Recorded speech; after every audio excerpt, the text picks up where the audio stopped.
We take having a mailbox for granted, but how would you conduct your affairs if you were homeless and had no mailbox? There were 342,000 foreclosure filings on U.S. properties in April 2009 alone. We have significant homelessness in the capital of the richest nation of the world. There are many lobbyists representing the interests of the corporations and banks. But who is representing the interests of the homeless? Our search for help for the homeless takes us to Silver Spring, Maryland, located only 8 miles from the Capitol building in Washington, D.C. On this cold day, 2 weeks before Christmas, we find ourselves on a small street off downtown Silver Spring that brings us to Shepherd's Table. Shepherd's Table is a sanctuary for the homeless that provides them with vital services that you and I take for granted.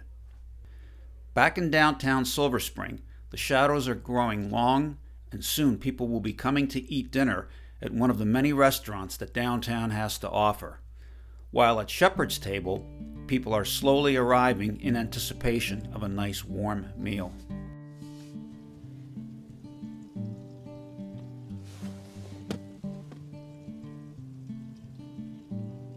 Our search for an advocate for the homeless brings us to Jackie Coyle, the executive director of Shepherd's Table.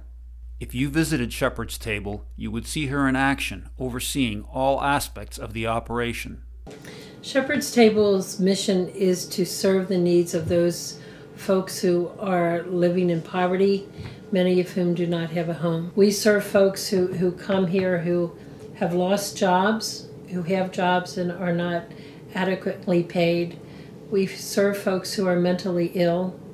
We serve folks with addictions and illness of addiction. We serve folks who are physically ill. It takes a lot of organization and work to prepare the meals so that everyone is ready once dinner time arrives. The work is similar to running a restaurant, but of course with a lot fewer employees. The greatest difficulty or need right now would be continuing to generate the funding. We're very solid in our programming, in our social services, in our dinner meal, in working with the other providers, in our partnership with Mobile Med to provide medical care. We're very strong. We continue to need to develop ways to develop more funding.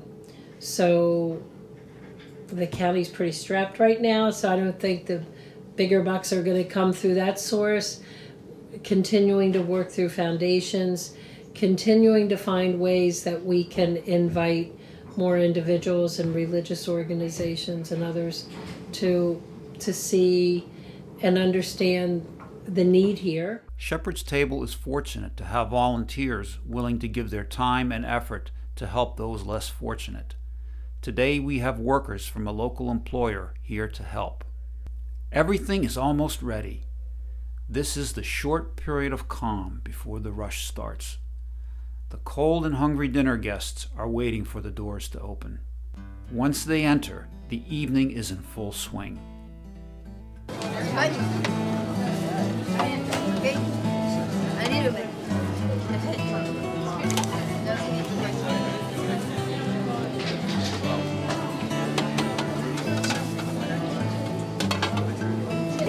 Coffee's the big thing tonight. As the dinners are finished, things begin to relax a little. It provides an opportunity to mingle with the guests. Many guests utilize the Resource Center. It provides them with mailboxes, phone access, bus tokens, and other necessities. Because it is so cold, many guests will be staying overnight, showering and washing their clothes. However, there are some that do not wish to remain overnight, and they disappear into a cold and dark December night.